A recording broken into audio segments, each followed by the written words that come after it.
Day one here. Good morning to all of you. Budapest. First day Budapest. Yeah. We're preparing to eat breakfast. Yeah, you're almost done. Yeah. I haven't slept good Oh, here. that's a pity. I feel dizzy. Pity because you need a lot of energy today. It's gonna Yeah. be warm. Yeah, because if it is warm, it makes you tired and dizzy. I think it will be around 32, 33. Not just today, but also tomorrow and the day after. We try to escape the heat in the Netherlands, but it's the same here.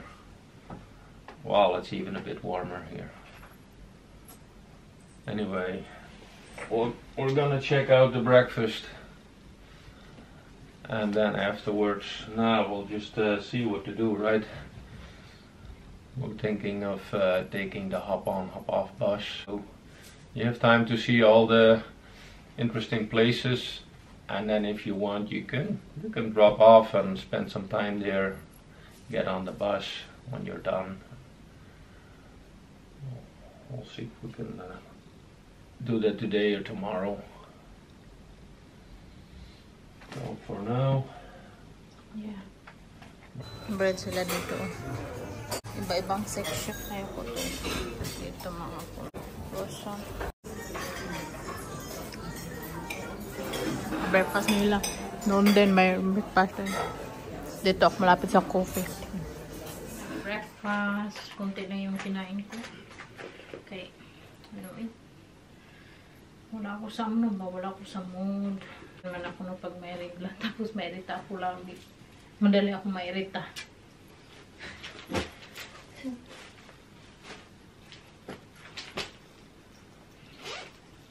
Gano'n lang tayo man. Ano ba ano hindi? Hindi ako ng lipstick. Lipstick natin is nude lang. Babagay sa kulay kong nude kay hindi man tayo puti.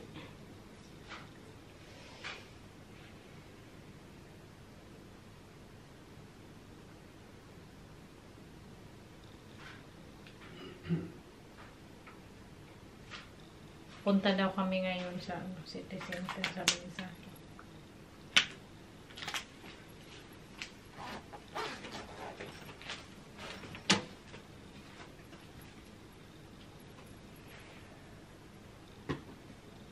So, yun lang ang look natin today. Tapos, kaya ayaw kong magsuot ng black baka yung mga ano, bitaw, yung puti-puti, didikit sa damit. Ayaw ko lang. Anyway, so, ang dress na to, ang tagal na to, from Zara. Tapos, minsan ko lang siyang sinusuot. Ngayon, mainit man dito. So, yan lang. Yung lang palok natin for today. Mag-shade tayo kay mainit.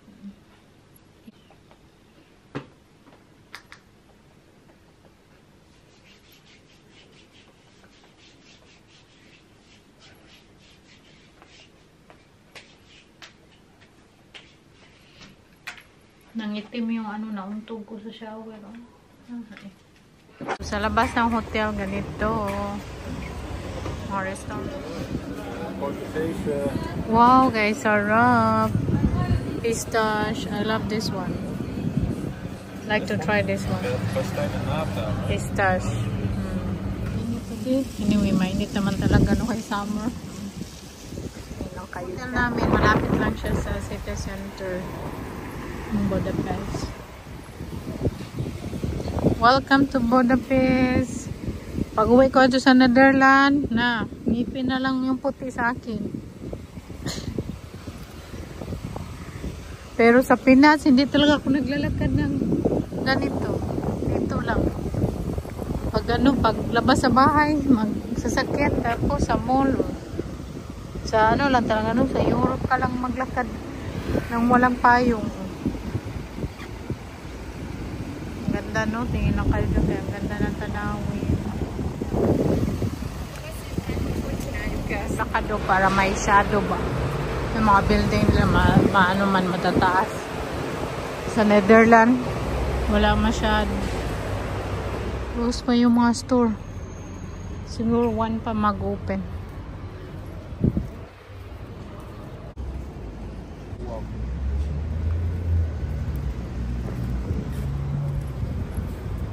Buti din ni Sakyo, summer na summer, no? Ako magdadala sa mga damit niya, kaya kung siya magdala, Diyos ko, ang dadali niya, mga may butas.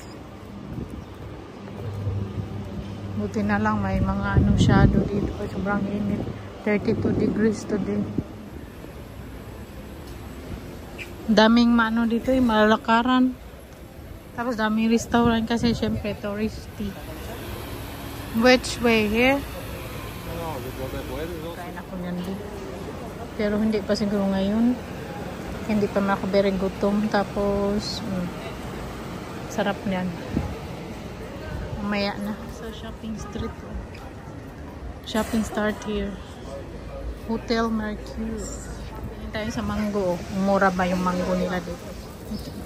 May mga naman shade. Tapos pasok kayo Sarah dyan kung may shade. Ito clear. Tingin lang kayo dyan. Magbili din akong souvenir mamaya. Ik ga eerst door kijken. Chains, Budapest. Tapos may H&M dyan. Ito yung city center nila. Pumpkin, ik ga eerst kijken. Mura ba yung Sarah nila dito? Sale din sila. Ang ganda ng pamilya. Balik kami sa hotel ka mag-ihi. Kasi ininom na tubig, so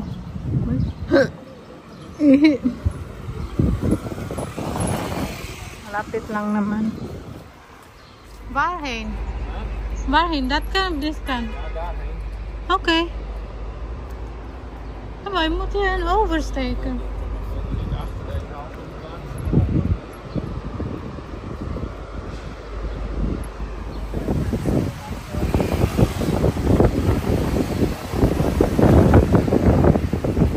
Sa Kelowna, ang coffee tapos yung pistache na parang croissant.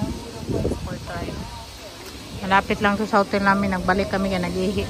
Tapos maglakad na naman. Balik ako sa Sarah. Nag-coffee and my pistache croissant. Ayoko ng coffee kaya ano na.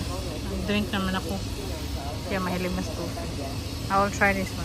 You want to try first? No. Try ba? No. Just try, man. I bought it for you. Yeah, it's okay.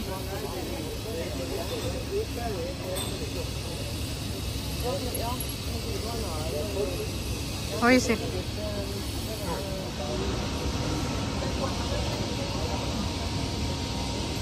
Super.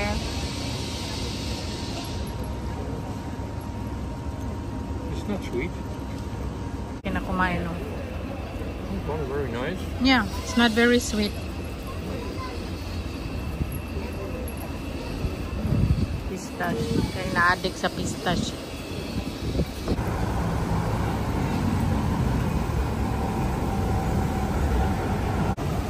Sobrang init pa maglakad kaya hindi na namin ulitin sa akin pag mag-travel na ganitong temperature ba. Kasi may ibang lugar naman na hindi very mainit. Ang ganda ng mga pa-building nila dito. Very old ba. Kaya lang. Ang daming magagandang building dito kaya lang. Ano ba?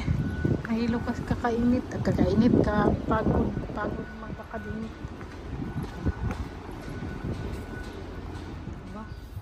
Sobrang ganda ng pa-building nila. May mga maliit na store for snacks. Oh, lekker man, klein din ko. Yeah, kijk. Probably not very expensive. No, kijk, this building so nice. Look at Local that. food. Diba kay ganda? Sige na, Pumpkin. It's nice to just eat a bit locally. Yeah. Try. Tingnan nyo, diba? Ang ganda. Sobrang ganda. Pa-building nila.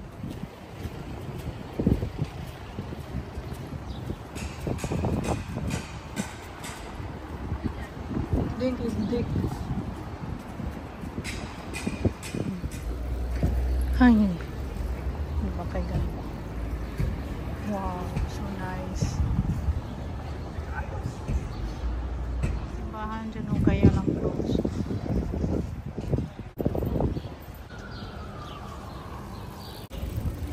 Si Saki o. Nagantay lang siya sa akin dyan. Ang ganda nito no, shopping street.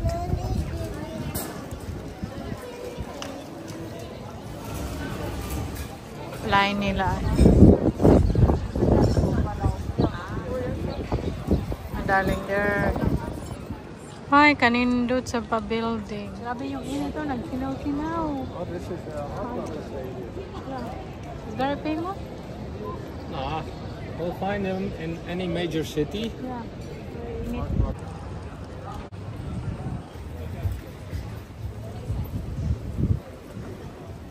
Ano yung structure ng building nila? May mga ano ba? Statwa.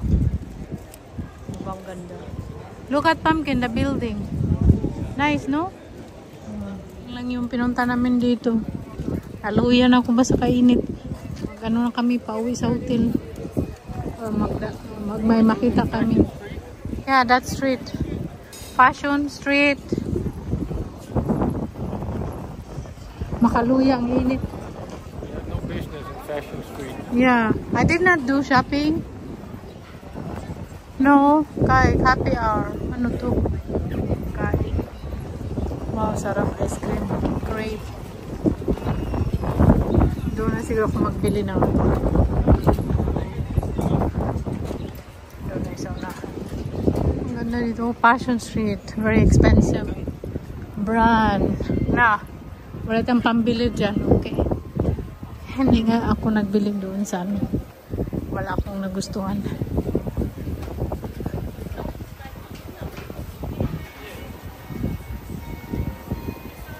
Mag-unburp din kasi kami next month. Ang ganda nung pabila kami na Dubai chocolate. Blend, kaya lang mahal. So, mga 10 euro. Tapos 145 gram lang. Hindi kami magbili kaya hindi worth it. Ang mahal. Oh, balik kami sa hotel. Doon kami nakakainan. Tara, Pumpkin. Bahin.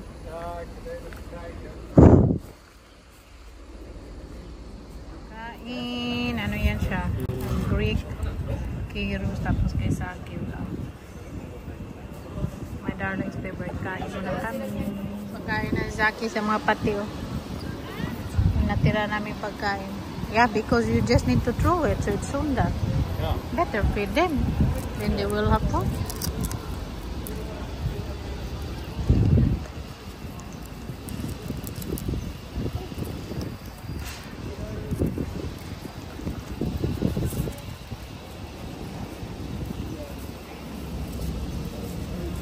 Busog na sila. Labas na naman kami. Pero tingnan ko kung saan. Hanggang saan ako makalakad. Kasi gusto ni sa ako pumunta doon sa may river. Tapos may kanal ba? Malaking kanal. At nahihilo pa naman ako konti. Pagod din kasi ako. Tapos nahilo sa init kanina at hindi ako nakatulog ng maayos mga ano na kahapon yung papunta kami dito tapos kagabi wala akong energy tapos sobrang init kayo na 32 degrees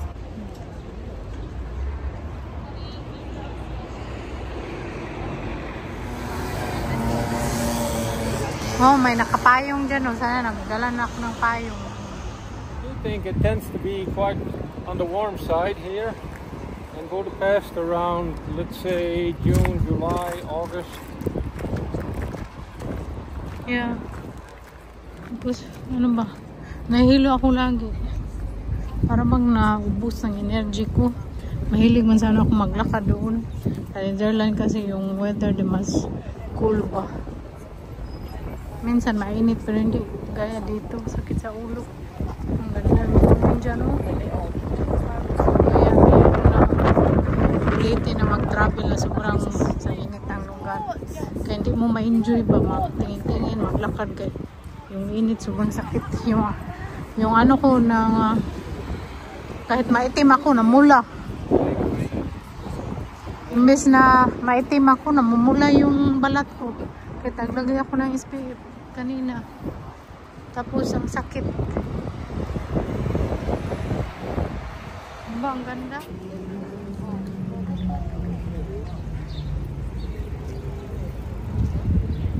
Shopping street, yung mga ano, mamahaling brand nandito.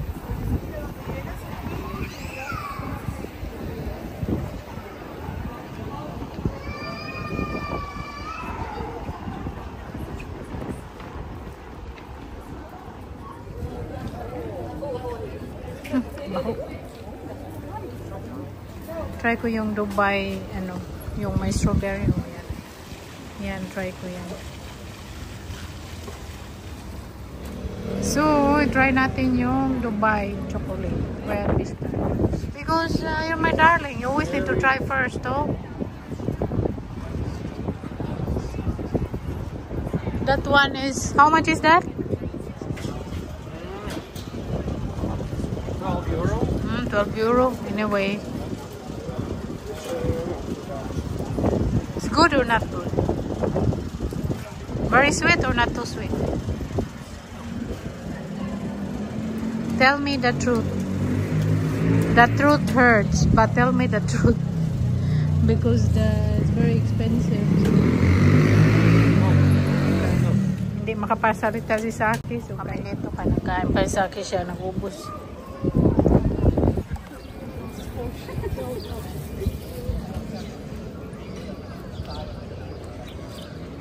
Na kami ni Mr. sa hotel kay nahilo pa din ako eh.